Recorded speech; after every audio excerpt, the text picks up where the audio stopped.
Hi friends, viewers of this channel, welcome you all for this wonderful episodes in conversation with a celebrity. I'm going to today interact with doctor by name Dr. Raja Amarnath, who has several accolades in his career, in his profession. A medical doctor, an ICU specialist, emergency specialist, chosen this path way back, I think 10-12 years ago. And he is a managing director of a company called Sipaka, which is a pioneer in rural ICU services across India. He is also a senior consultant for Apollo hospitals in Vanagaram. In fact, Vanagaram Apollo unit is dedicated for COVID-19 now. He's been going there as a doctor to meet patients. And he's also a professor and HOD of pulmonology with an organization called institution called Sri Balaji Medical College and Hospitals, which is at Chennai, Cronbet. With this brief introduction, I'd like to first invite our guest. Hello, Dr. Raja. Very good morning to you, sir. How are you? Thank you, sir, for your introduction, and thank you for inviting me to your show. Thank you. Dr. Raja, thank you so much for taking your time out because you are a very, very busy doctor going around various hospitals of your IC services as well as COVID unit of Apollo Hospitals, Vanagaram. In this busy schedule, you have pulled out your time to interact with us. We are very much grateful to you. And Dr. Raja, we have been known to you because we have been seeing your interviews in television channels. We have been watching you in YouTube channels quite often. I also happened to meet you number of times in your ICU services in rural part of India. You're doing human services to the rural Indians. I would like to start this interview by asking a question. You have chosen a great path of offering ICU services, emergency services for rural Indians. So how the whole thing has started in your life? I am basically from a middle class background. My father, before retirement, he used to do rice merchant, a small shop. And my mother was working as a primary school teacher. I come from a place called Naidupet, which is in the border of Tamil Nadu and Andhra Pradesh. So all my studies have happened in government schools in Naidupet. And I got medical seat in Sri Venkateswara Medical College, that is in Tirupati. The basic idea of becoming a doctor is that the respect that I had for the profession, whatever said and done, medical profession is the highest noble profession even today, because people say after God, these are the people who can save life and give life. In fact, even in the medical profession, I used to dream to save lives.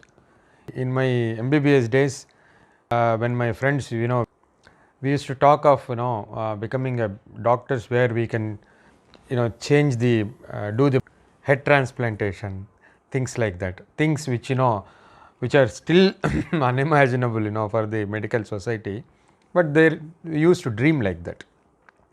After my MBBS, I got a seat in MD, seat in pulmonary medicine, which deals with respiratory system, lungs.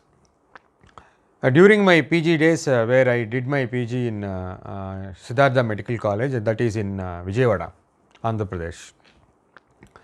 So in government hospital, respiratory system or chest or lungs related subject means mostly you get tuberculosis patients as well as patients with who are terminal smokers with some sort of malignancy or COPD, we used to call that problem as COPD, or most of them are HIV patients.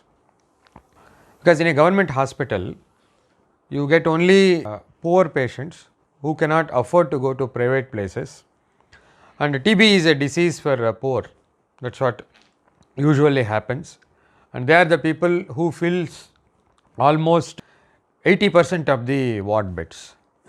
So during my initial days of my post graduation, I was actually in some sort of I would say depression, let us say, disinterested, because I could not imagine my entire life not about serving or the working with poor people. I love to do that, But I couldn't feel anything challenging, to save people. In government hospital, what better high-tech services you would expect? Even the X-rays we had to take on a limited basis. We used to have this so-called, because of the film costs for the government, people used to give small films. We call them MMR. The entire film size of the lung, entire chest X-ray, the size will be that of a passport photograph. You have to see that and then decide and then treat patients. That is called MMR, mass miniature radiograph. To cut down cost, so such things, in a government hospital we used to do. I remember when we admit patients, when you go and listen to their stories, you tend to see the other side of the life. I still remember, one young lady, very poor family. She was dejected by the family as a daughter-in-law.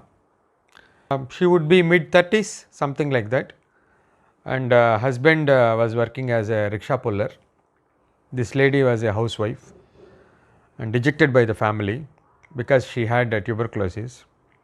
They ignore their problems. They come to hospital only when the disease is very late. She got admitted in the hospital. Of course, there was medicines given by the nursing staff every day, as well as the food also was being served to her. She did not take either medicines or food. She was just lying down like that for almost 15 days, and after 15 days she died. I still remember whenever I enter the ward, I see that corner bed. I ask nurses, why is she not eating? Say 2-3 times nurses persuaded her to eat, to take medicines. She just rejected that. Ultimately she died. That was one, I must say, something in my heart, it has created a big impression that we must do something for the, poor people in the community, which should be that, offer a better quality of care, as well as, it should match their problems, their affordability. Also, there should be some sort of empathy in treating them. I don't agree if somebody says it is the problem with the government staff, because they are already overburdened. So, I could not blame my nurse. 30 patients, few nurses. If the patient is not able to take medicine, what can she do also? So, that used to be my study days, where I was really in a sort of, that depression eventually led into a passion. I must crack this. Then I went to, in my final year of PG, I went to Nizam Institute of Medical Sciences, NIMS, in Hyderabad, which used to be the apex body in Andhra Pradesh for all the medical problems, healthcare. There I got posted in ICU for 3 months, because after pulmonology, we need to also see how you can handle sick patients, because in the government setup, we had no such facilities those days. So, I went to Nizam's Institute for 3 months. That is when I got this idea that, critical care probably is one thing which will feed my passion. That is the one, which I need to do. That is how I landed in Chennai, and then I did my 3 years of DM critical care. After that, I went to UK to pursue my fellowship in critical care. Came back and joined in Apollo as a consultant in critical care. That has been my academic journey. Oh, okay. Really fantastic. And viewers, I think we are going to have a very interesting conversation with Dr. Raja Amarnath going forward. I have a lot of questions, especially during these COVID days, since Dr. Raja is also visiting COVID patients in Apollo Hospital's Vanagaram unit. Obviously, he has got a lot of insights, a lot of suggestions, advice to be offered to all the general public.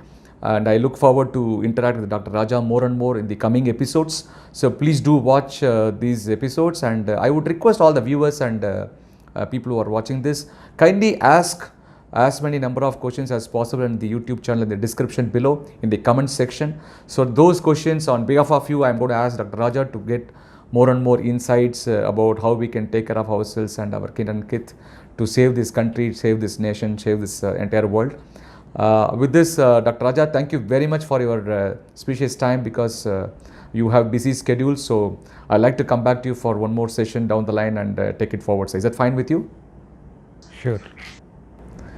Thank you, sir. Thank you so much.